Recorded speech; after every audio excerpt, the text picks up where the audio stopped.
All right. You good to go? Yeah, Okay, hold on. Let me just adjust my screen. 1 second. I didn't do it. That's better.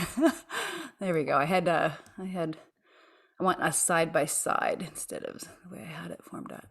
Okay. All right. Ready? Yes. Hey, Joyful Journeyer. Thanks for tuning in. I'm Anita Adams, your host, and today I have the pleasure of introducing you to Michael André Ford, who is an angel intuitive in San Antonio, Texas.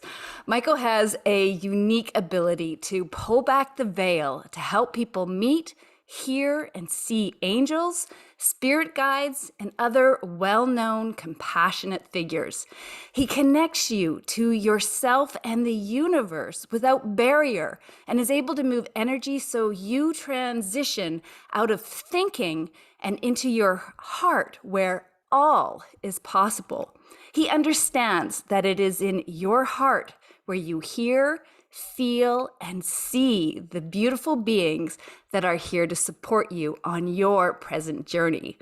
Michael says, all you need to do is allow, ask, and receive. There are no limits. Michael, I love this. There are no limits when you have an open mind. So allow, ask, and receive. How beautiful. And welcome. Thank you so much for joining me today. Hi, Anita. It's great to reconnect. And yes, sky's the limit. I've been saying there are no limits for probably 8 to 10 years now, but this year I'm switching it to sky's the limit or something bigger. I love it. I love it. Beautiful. Now, I'm really curious. When did you discover you have this ability of seeing and communicating with angels and spirit guides? Hey, and I know for the audience, it sounds like a really big deal, and it is, but it's also not a big deal. Everyone's got a big heart and can do that listening, feeling, hearing, and seeing on their own. You've just got to give it a chance, so to speak. And I was in New York for 20 years. I'm from the East Coast. I'm in San Antonio now. Once I moved out to a home I had purchased, I had little stuff start happening, seeing, hearing, feeling. And of course, you think you go crazy. I grabbed every intuitive I knew and met a bunch of new ones, grabbed them by the lapels, started shaking and saying, what's going on? So I'm a super slow learner, Hmm. and stuff that would take me 2 years, 6 months, 2 months, 2 weeks to appreciate. I'm pretty sure that everybody I connect with does like that. So I look like a slowpoke, but I'm really fast at teaching. And yeah, so probably 2011, 2012. And I grabbed a camera for security purposes. I started seeing and I started taking pictures of balls of light and fairies and other stuff. And I gave the camera to other people and they did the same. And Hmm. now you can just see with your eyes, once you get comfortable, you can just see with Right. your eyes open, maybe in your backyard or across the lake. Um, and it's direct. So that's what's really beautiful about this is I just tee the person up or tee Yeah. the golf ball up. You take the swing. That's interesting. Is it kind of, and maybe this is too simplistic, but is it kind of like when you buy a red car, suddenly you see red cars all over the place because your awareness is there about red cars? Is it the same sort of idea? It's something like that. I mean, where you put your focus is where you put your focus. And that Yeah. applies to everybody. And that's whether we all do tons of thinking. And I'm going to make this slight argument that most of our thinking is kind of a waste of energy. It's Mm. unconsciousness, and we're not going to get rid of it. So I'm not trying to beat anybody else up. I'm going to go right back to thinking after this show. But the more we can just let go a little and do a little less thinking, just 10%, 5% a week, be in the heart, breathe, smile, relax. The more we're connecting to us, our greater selves, our higher self, our soul, the universe, love, which I think is the fabric of the universe, angels, and other beings beyond thinking, beyond our immediate experience, who are just here to support and help us and don't want to interfere unless you say, hey, come on in, give me some answers, get me some hugs, and help out. That's great. I love that. Um, I totally believe that we do need to quiet the mind a little bit more. When we're able to do that, we're able to tap into so much more. And I'm still figuring that out. I'm still figuring out all the cool things I can tap into when I shut this chatterbox that goes on constantly, right? So it's pretty exciting. And I like how you say on your website that you're just lifting the veil. And I think that's it. You know, we're lifting the veil and able to see more. Now, you mentioned when you went to Antonio, that's when this began. Did I get that correctly? Yeah, it was Austin, Texas. I was there for 10 or Oh, 11 pardon me. years. I Yeah. bought a home, a little voice as I was getting off a plane, just visiting some law firm offices in Texas and elsewhere around the country. I used to be a public relations professional, so I was head Mhm. of public relations for 2 different law firms. Um, a little voice just said when I was getting off the plane in 2002, 2003, hey, you're going to live here one day. And it was a bunch of years later, 2007, I bought the home. In 2009, when I moved, like I think full time, or 2010. And the point of this is, I think with that little voice, when it's a positive thing, a lot of us just do what I did, which is just shove it aside. Yeah. You kind of make a mental note, you check a box, and then you get back to it. And a lot of us take a bunch of extra years to get done what others get done like that. There's many people who have been listening to their heart, to their intuitiveness, to Mhm. their instincts, even athletes. And they just get used to performing that way without much thought. Action without thought, pretty much the pinnacle of success in one sense. Yeah, that's brilliant. And it's true, isn't it? It's that trusting that inner voice. Now, I associate that inner voice with I call it inner wisdom or higher self, my soul voice. I like to refer to it as a soul voice. Are you saying it's something different, that that's an angel speaking to us, or what is your interpretation of that voice? I think it's all of the above. I help Mm, people see their souls, if it's okay to put it that way. Pretend yeah. you've done everything else. You've gotten your answers, gotten your hugs, seen angels, Einstein, Gandhi, figures from India, Native American chiefs, plus a couple relatives, and you've gotten over everything somehow, and you're not freaking out.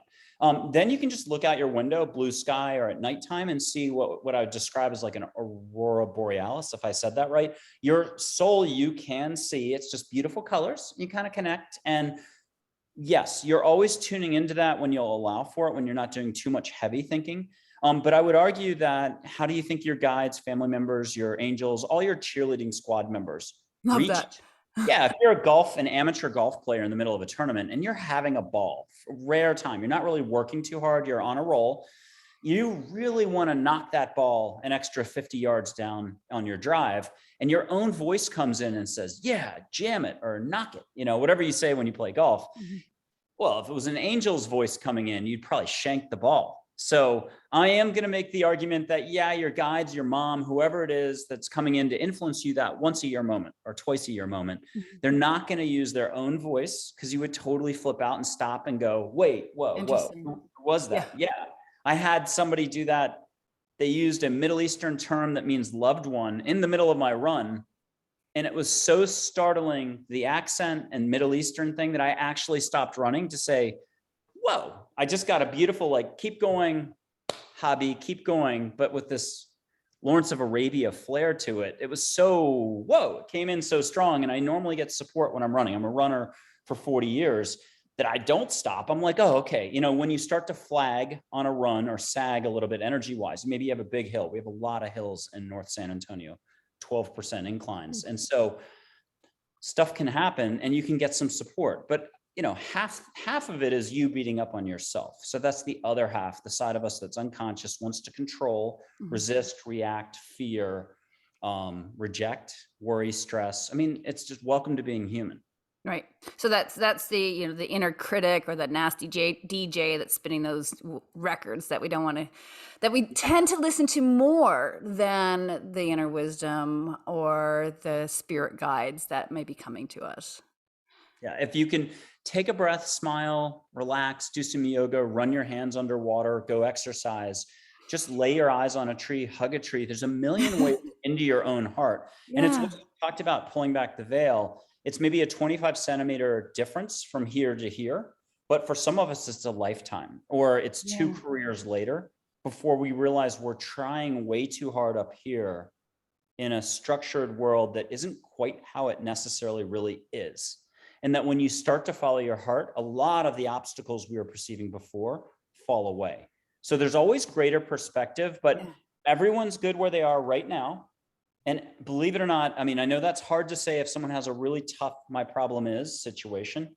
No one gets a divorce happening or a job layoff or a bit of health news that's not great and reacts and say, oh, this is my opportunity for growth. It's back to what we were talking about, the thinking side, the ego Mhm. side, the part of us that wants to try to handle all this change and energy flowing in us, around us, and that's happening to us. Mhm. So, was there anything that happened in your life that caused you to really tune in and start listening to that voice that was trying to communicate with you? Well, I'd say I'm kind of that weird case study in terms of I feel like I've been going backwards through life this entire time, walking backwards. I figure out stuff maybe decades later after the fact. The fact that you own the space that you live in didn't occur to me. I've moved 25 to 42 places, and I had to check with adults and others who are all like, yeah, no, my home, my apartment, I come first. That had escaped me, and a lot of other things escaped me. I've always looked young. I probably didn't grow till 11th grade at Phillips Academy, Andover. They grabbed me as a coxswain for crew right away when they saw I was 90 pounds. 8 rowers, that's what, 11 pounds each. Yeah. And so a lot of stuff kind of happened to me. I was always kind of pretty happy. Both my parents passed 1970 when I was 2. My dad was a Navy fighter pilot. It was his time to go. He had just turned 25, June 7th. And on June 10th, he passed away in 1970. Hmm. Put into Arlington in 1998, no military honors. They shut down all the airports, front page of the Washington Post. But hundreds of people have met him, and my mom passed when I was turning 23. She was an artist, a great connector of people, petite woman, but they'll show in their 20s, and hundreds of people have been able to see them after they've met angels. They're reconciled. They can get any answers from them. And because they've been around more recently to pay the bills and stuff like that, they just hit the ground running with folks and give great practical advice. So again, this is a lot to take in, that there might be more around us than just our thinking, our personal reality. But when you do line up 7 billion people, and if you compared everybody's reality to everybody else's, all their beliefs, and no shrimp, oh no, I love shrimp. And then you realize what you could kind of cancel. A lot of stuff cancels each other out. We're left with, I hope, love is love. And the details are far less important. Are you living enough, having enough fun, sparkly enough, helping others, helping yourself first with a little bit of self-love, and cranking away on your unique life path? That I think we all have one of those. Absolutely. So just to clarify, so your parents who passed away a number of years ago, are you consider them part of your team? Am I hearing that? I do now, yes. Yeah. And definitely, it's rough when you lose a loved one. I think a lot of people have lost loved ones. It's kind of like a spiral staircase, and it can feel real tight, or the walls close in for a while. And at some point you learn to sort of get along with the concept that they're gone, they're missing. You feel it. I mean, the more you love that person. So yeah, it was part of my growing up. And for Sorry, whatever what was part of your growing up? just them not being there, so to Right. speak. Okay. Yeah. And I've always been super enthusiastic, kind of high energy, blame it on the running since I was 14. But the bottom line is super happy go lucky, I hope, and super enthusiastic. So that's been where I've been coming from. And not too quick on the uptake is how I'd put it. Stuff that, again, everyone that I help does it like this. But for me, it was 2 weeks, 2 months, 2 years. Once I get my head around it, I'm very quick at going, oh, not such a big deal. Right. I'll blow sage from where I'm at in San Antonio. And if you're in New Zealand, you can smell it through 2 screens wherever you are around the world. I've done that for a bunch of show hosts this year who have captured it on their shows. Maybe we'll do that at the end of the show or something. Okay. So interesting. And how is your team, and in this case, the different entities and your parents, how are they supporting you and your the people that you're helping? Like what are they doing? Walk me through that a little bit more. I take a lot of baby steps with folks. If it's 70 little steps of letting go, it could be, again, smelling that sage through 2 screens. And that's sometimes the very first thing I do for folks, because you start to smell burning sage at this end, and you say to yourself, oh my God, what is that? I'm smelling sage. And there was a Melbourne, Australia podcast host. It took 7 minutes for him to smell it. But when he did, he was pure laughter, and he was jumping around his studio. He couldn't believe it. Wow. And I think that's where you see the rub. Right. There's what we know and what we allow for. And then our heart, when we get out of there, that's when all the fun stuff happens. Okay, got it. Yeah. So you're basically you're helping to lift the veil, and it might take some people longer to get there and see that. Maybe they're very logical minded and If they're too rigid, they're not going to be able to show up. Or if they're too fearful, you have to, yeah. it's a little bit like bridge, bungee cord jump, hot air balloon, skydiving. I would argue it's a lot more like just, hey, could you head out the door and go for a walk?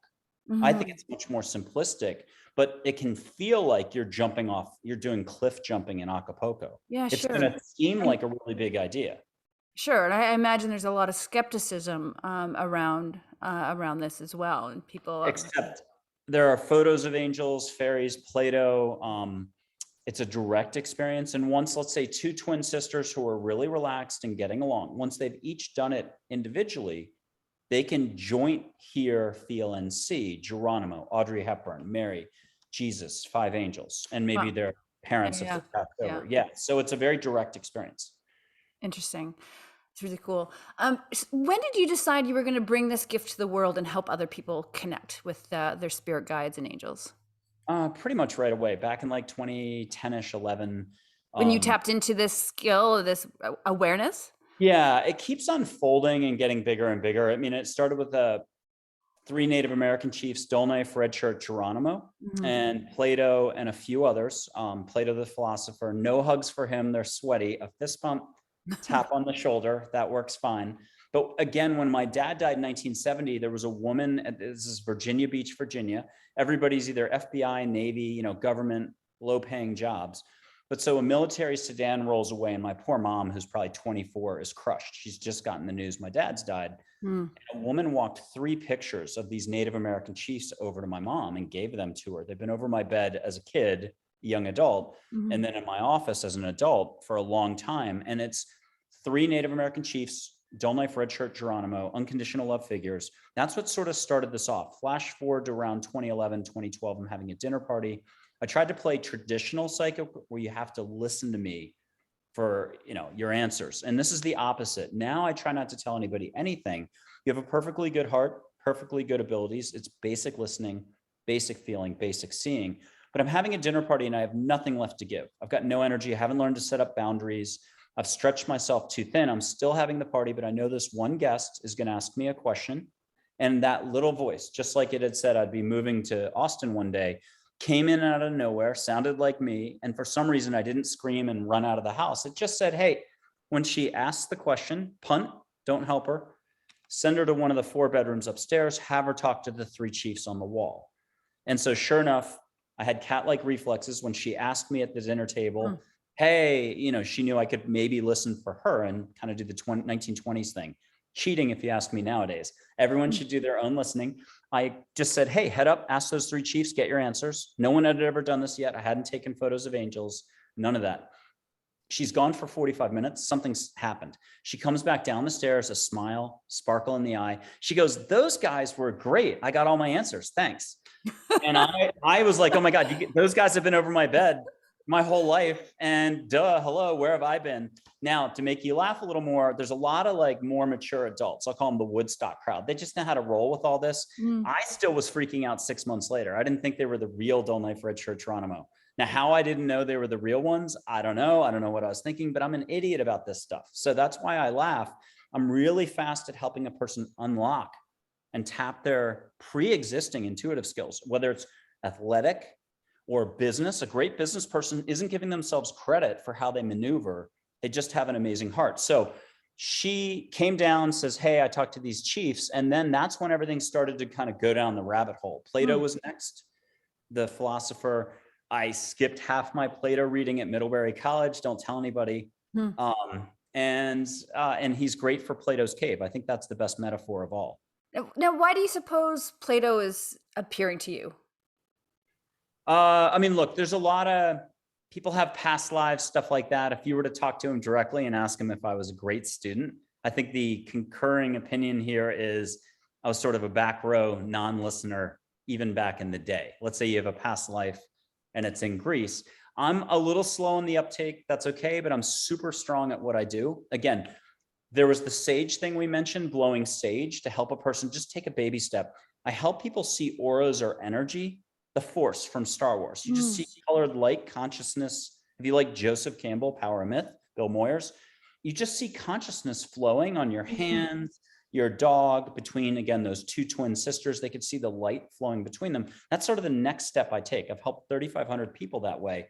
But again, to show you how slow I was on the uptick or the uptake here, I was watching HBO Max, back in 2010, 11, 12, somewhere in there. And I saw a movie, and it's like the Miami Vice police chief in it. Maybe it's Celestine Prophecy, NCIS woman, an actor from Band of Brothers. He's being shown how to see his energy like this between his fingers. In India, they'll do it this way. And I haven't met any angels, taken any photos. I'm like really cocky about it. I'm like, I can do this. I saw white light all over my hands, between my fingers, and I think I'm the only one out of 3,500 people who totally freaked out. I ran to my kitchen, which just seems to be what I did every time back at that old house. I ran to my kitchen, did circles, yelling out loud, what did I just see? What did I just see? So I completely freaked out for 15 minutes, and then I got over it. Yeah. I've seen that light occasionally. And sometimes I think I try too hard and I don't. I don't know. Is that again my brain kind of getting in the way? Not just The brain, ego, your thinking, whatever you want to call it. The childlike side of us just wants to keep us kind of safe and secure, like out of one of those spy movies when they're asking you to step into the vehicle and haul you off. Your brain wants to keep you intact and to stick to what you know. It's so much more easy to stay rigid and flexible and not to try new things. And yet that's exactly how your inner navigational system is flowing as an athlete. You just know where to go instinctively. If you're supermarket shopping and you want to go get the milk, but there's a huge verbal fight erupting between two guys, you may say to yourself, hey, let's go get vegetables first. Come back for the milk when the air clears. What's that all about? It's the same thing with basketball players. You're, 4 meters tall. I'm only 2, and we're on the New York Knicks. There's 10 seconds left in the basketball game. We're down a point. I've got the ball. We've known each other for a decade. We're 2 superstars in the NBA. You finish my sentences, I finish yours. You've been at my house, I've been at yours. We just click. You give me the look that says, get me the ball. I get you the ball, you win the game at the buzzer. What was that all about? There was no telegram. You didn't shout to me, hey, Michael, throw me the ball. Same thing with band members in a band, ballerinas on stage. Chefs who are getting along in a 5-star setup at a kitchen, they just know how to dance around each other. Total success, harmony. Yeah, there's an energy that they're tapping into. Yeah, and when you pull back the veil and enter your heart, that's when you actually see the flows. Say that again? When you actually drop to your heart, it's becoming more available to see that consciousness flowing, even in the middle of performing. Watch your next band and see if you can catch the bass player or the singer. See if you can see the light around them. I have seen that. And it's amazing. And I just want to see that all the time, but I don't. I see it occasionally. So I'm curious about how do I deepen that and tap into that energy and that awareness on a more regular basis. Do you see it all the time, or what does it take for you to tap into that? I would suggest for folks, like, you cultivate a practice of yoga, exercise. Yeah, totally. Naps. Do all that. Yeah, naps. But when you're coming out of the nap, is a great time on your eyelids to have an angel come in. You can see pink light, an angel named Joy, very first angel people meet. She'll come in that way, or an angel named Heather. Her name's the word heart rearranged with extra letters. But you can see a heart on your eyelids shut. But you can see that energy with your eyes open if you'll just allow for it. And then angels, we all tighten up again. So angels just know the right way to come in with a little bit of light around you. And you for the first 5 years, your jaw drops every time. And you say, oh my God, I just had a whoosh of white light. And it was sort of a little hello to get you to slow down, just like an illness would, so that you'll be in your heart. I love it. Okay, I want to talk about a specific guardian angel that you mentioned. You said you have a guardian angel. Her name is Charlotte. Do I have that right? Well, Minwala, that's the guardian angel for me. Charlotte is one of my business managers, one of my top angels. Definitely, like when I pass and take my last breath, Charlotte's the one who will carry me over, is what I've been told. Okay. Okay, cool. Now, you say, I think I read this on your website somewhere, that that Charlotte has come to you in human form. Yes. So I want you to tell us a little bit about that, and how did you know that Charlotte was actually an angel? Okay. And let's back up. You can see angels as like balls of light, streaks of light, and so on. And that's sort of one way to do it. And then you can let go. And if like you're doing a session with me, you can look out your window, your lawn, or if you need a football field away, you can see angels standing there with or without wings. You can see Plato, other figures, your relatives, if you can allow for it, they'll come in and you get to chat two-way. And then I always try to remind folks, if you don't ask, you don't get. It's like a date, a raise. It's sort of like a lot of us don't go on enough vacations. You can ask angels to come in on human form and they'll pop in. Maybe you're not meant to talk with them. They're just gonna be that sparkly-eyed person who waves, or you're at a four-way stop sign setup and they wave you forward from the other car, but with some sort of energy that for the next 4 hours, you can't get it out of your head. They had the most beautiful smile, the most beautiful energy, and it sort of restored your faith in humanity a little. You just get a twinkly-eyed person, or it's the coffee shop. They hold the door open for you. They're behind the mask, twinkly eyes. They say something and you can't get your words out. You're usually totally the person who's put together who can say, thanks, I appreciate it. And instead you say, you think. And you stumble into the shop and turn and they're gone. And you weren't meant to talk to them. You just got whooshed. I don't know how else to say it. So pop-ins are possible, and that's happened a bunch. Charlotte was there in an Austin Starbucks dressed in a Santa Fe, New Mexico sort of fashion outfit in white with turquoise jewelry. She was elegant. She looks like Audrey Hepburn's sister, silver hair. She was sitting at the front, and in my mind's eye, it's like, or my memory, it's 200 feet away, but there's no Starbucks that big. I'm meeting a book editor for my Glow Stick Zen book and we're doing business, but there's one woman who's kind of, middle-aged, elegant, staring and totally dressed, not like Austin, Texas. Those bars at the front of the Starbucks, they face outwards. Everybody who sits at those high bars is looking out the window to people watch. She's not. And so she's just drinking her coffee, staring the whole freaking time. And I still can't, even to this day, this is probably 10 years ago now or 8 years ago. I asked the important questions, again, not to try to keep throwing myself under the bus here, but I asked, and I had other people ask over the years as well, I like to have 25 of the same answers before I say, yeah, okay, it's back. So I'm as skeptical as probably the next person, if anyone can allow for that listening. I asked the important question, which is, do angels actually drink the coffee when they're here? And the answer was yes. So that's Charlotte, but you don't have to see her that way. That's just often the way she shows. I mean, they've got an incredible Hollywood wardrobe, better than Elizabeth Taylor and Cleopatra. So you yourself can experience it. When you shut your eyes, there's even a guided meditation, me involved for a minute. Angels take over, and 5 minutes of our time here, as we know time and space, is really 10 minutes over there. And where's there? India could come to you and you're dressed India style, or a Native American setting, or Hawaii, or Middle East, or Tibet. I just had a Buddhist figure who's pretty recognizable, who's been at a Meg Institute in the last few summers, put it that way, who literally got to do the Tibet thing. So Tibet came to him, and that was super exciting. So no limits really means no limits, but it's hard because up here, that's all we wheel and deal. Yeah. We're one giant trading bazaar or mecca of limits. We know what we know, and we're categorizing, judging, reacting, and I'm shocked. So this is an exercise of learning how to let go and to surrender and to be open to the possibilities. Yeah, and it is for me. I feel like I'm really open-minded, and still I fight it. I fight it. So I'm curious, and I do want to explore more. You mentioned a guided meditation. Is that something that we can share with our listeners? Or is there something that they can go to your website and download to listen, or what? It's usually just part of the service. Oh, I see. Okay. Yeah. Okay. Got you. Okay. I add that at the end after you've sort of checked the boxes of letting go, seeing energy, smelling sage, getting some answers. Got it. I think the record is 49 pages of answers in 9 hours. Wow. Australians are amazing at letting go. For some reason, they just seem to be wired to get going. And I only check in every couple hours. I don't see the questions, the answers. All languages are spoken, all dialects. So I really feel like I'm off the hook. Plus, forget about languages and dialects. Think about, again, all 7 billion people. We're all wired differently with different value systems. We could be part of the same organization, but not agree on stuff. Pick Tom Brady, the quarterback in American football at the Tampa Bay Buccaneers.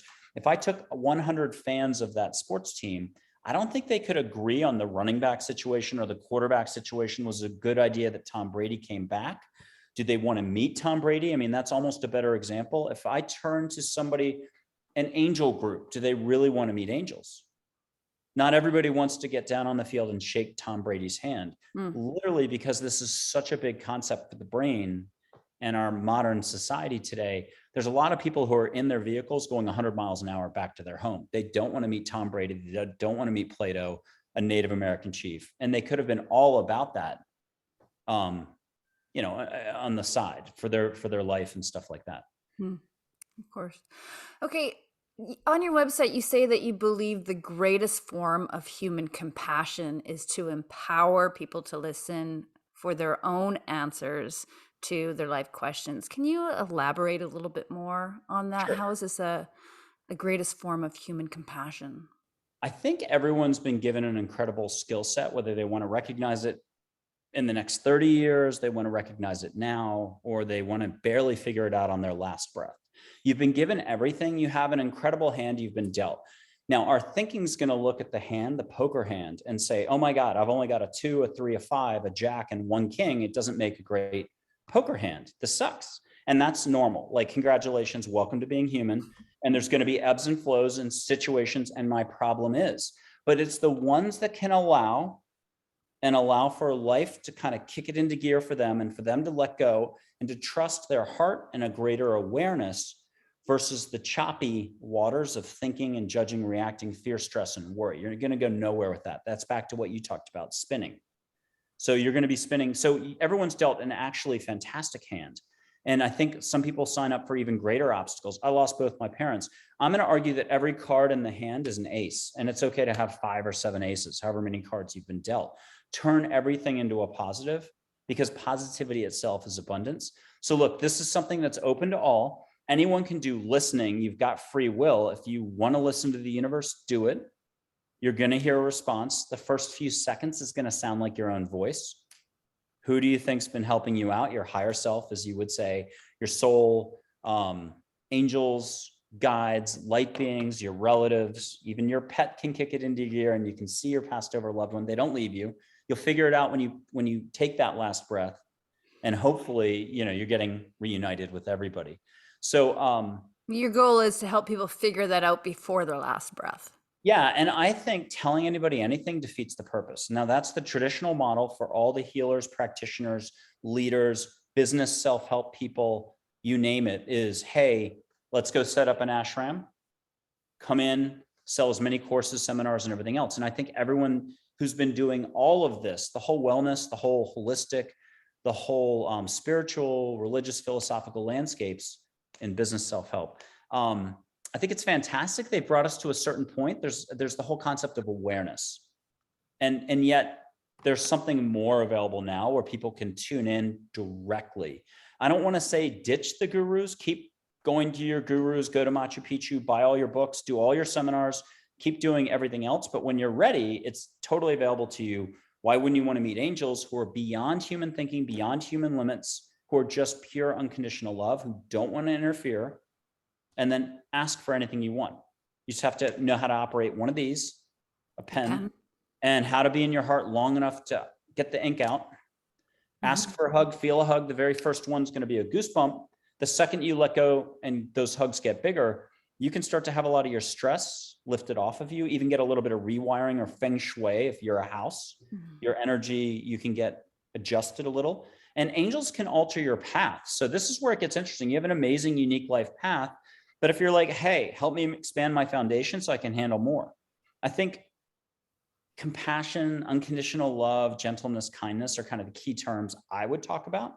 And I would say that all of that is more available to us if we'll just pump the brakes, not take ourselves, our situations too seriously. That sort of age-old self-importance thing that humans do. We all do it. And we also all get really serious at times. So yeah, way too serious. yeah. Okay, that's beautiful. What can we leave our listeners with today? And we'll end this with, you can provide some information how people can contact you, of course, and we'll include that in the show notes if people want to go further. Is there something you can leave us all with that we can practice, that we can do on our own right now, that will help us lift the veil to see more or hear more? Sure. Just trust that angels exist, and then the rest will take care of itself. Answers will come. Ask one way, which is how we've always done it. Words through the heart, prayer, whatever you want to call it. We make requests, but we often don't pause to actually allow for the boomerang effect. It's like the alchemist or Esther Hicks, Abraham Hicks, law of attraction. There's universal forces in place set to respond. Allow for that. It's Winnie the Pooh and Piglet. Piglet asks Winnie the Pooh, how do you spell love? And Winnie the Pooh says, you don't spell it, you feel it. So this is about everything beyond thinking. We're trying to capture it via our brains, and it's impossible. You can't grasp it. I tried to grasp angels for 2 years, and here's my conclusion. They exist. Allow for this, and just one way talk to them. You don't have to worry about listening at all. Right. Skip me, skip the rest of it, go another decade the way you're doing it. But then ask for a hawk to fly by, ask for a hummingbird to come right up to you and hover, ask for your grandmother's cooking smell to come in next week when you're least expecting it. Whatever's pleasant for you, ask for Hawaii to come in. Just Great. what will you allow for is the real challenge and opportunity. I want to comment on that, and I loved your thoughts on this little mini story. A couple years ago, when I was really starting to deepen my spirituality, like I was looking to connect with God, and I was asking, I want a sign, I want to know that there's more out there. And I started to see hummingbirds. They started to appear in front of me all the time, like just in the most bizarre places.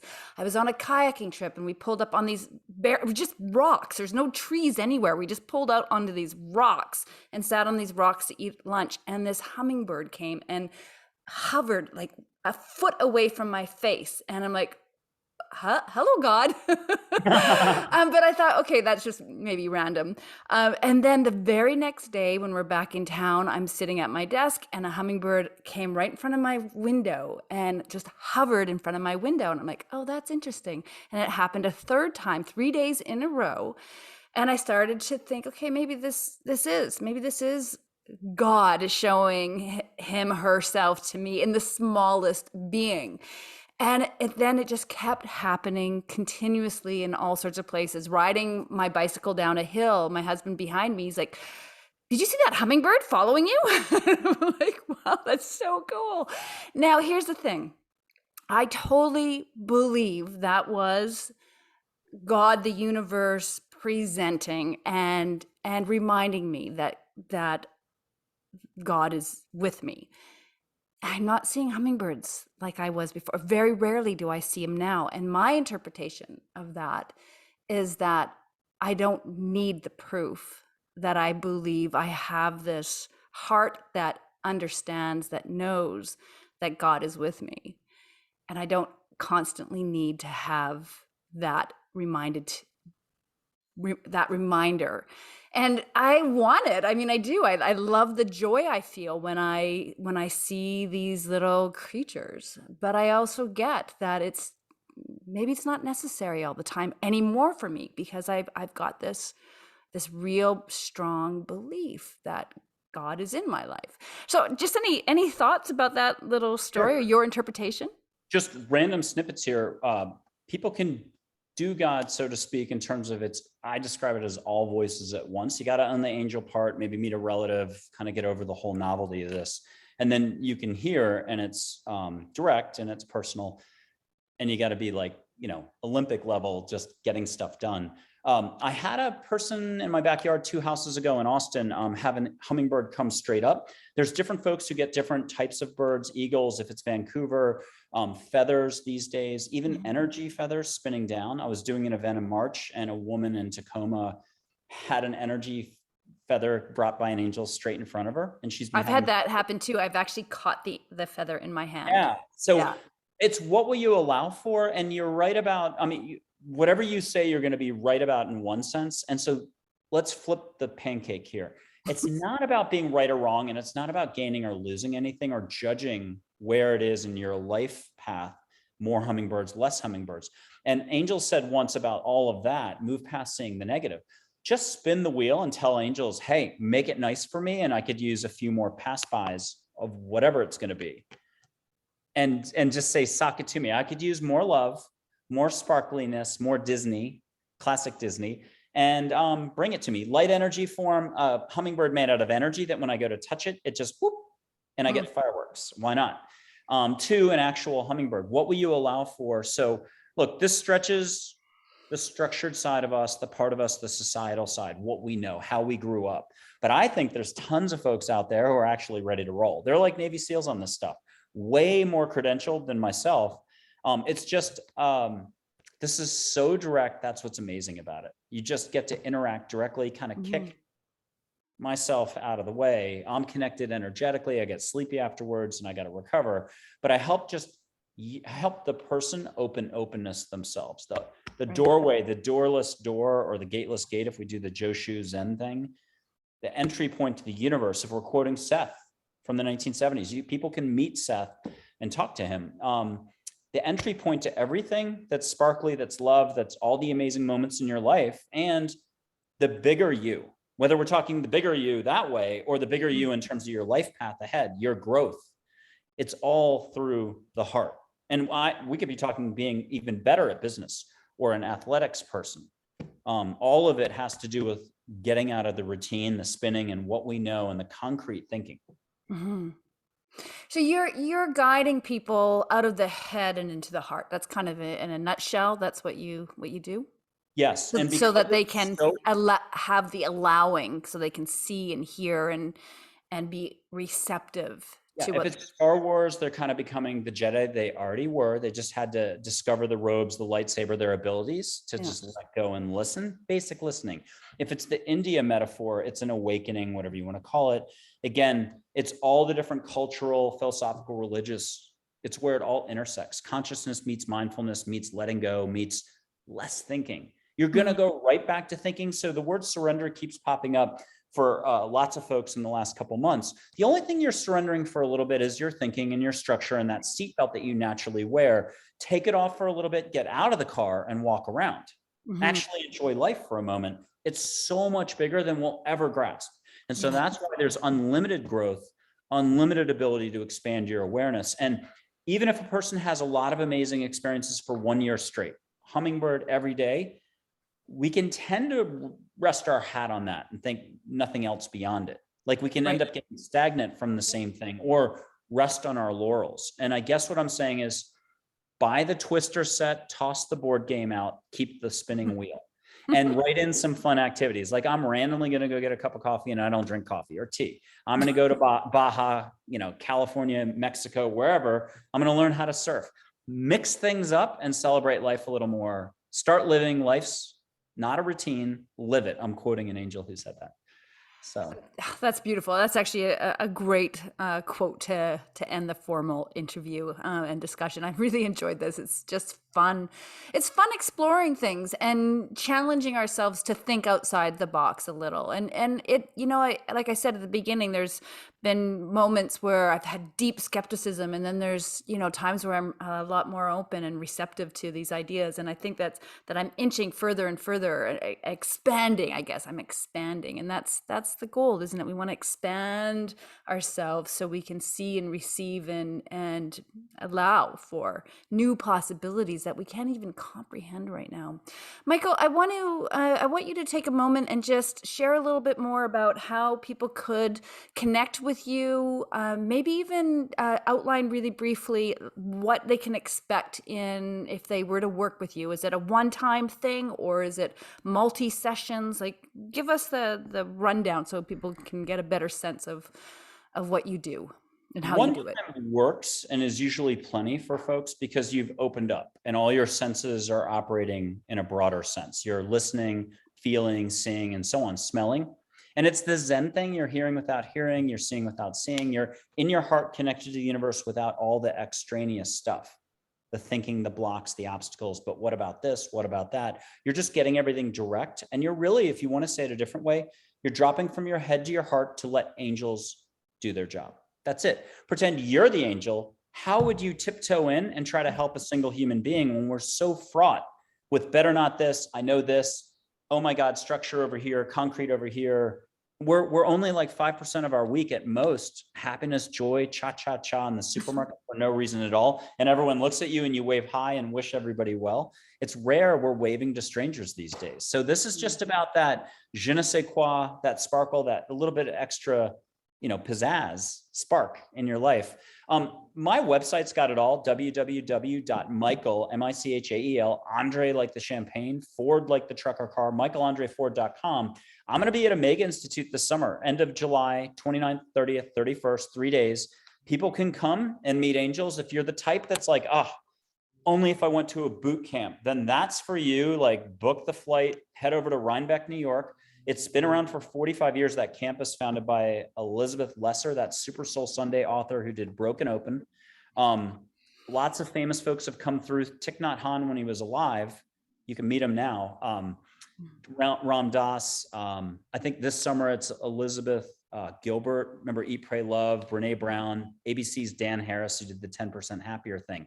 If this is all too much for that segment of the audience, the idea of angels, stick to those guys. Keep going until you realize, hey, I'm still kind of doing the same thing. When you're ready for more, picture unlimited detail for your career, for your health, for how to have more fun, how to bring in that significant other, or just to hear, hey, I'm okay.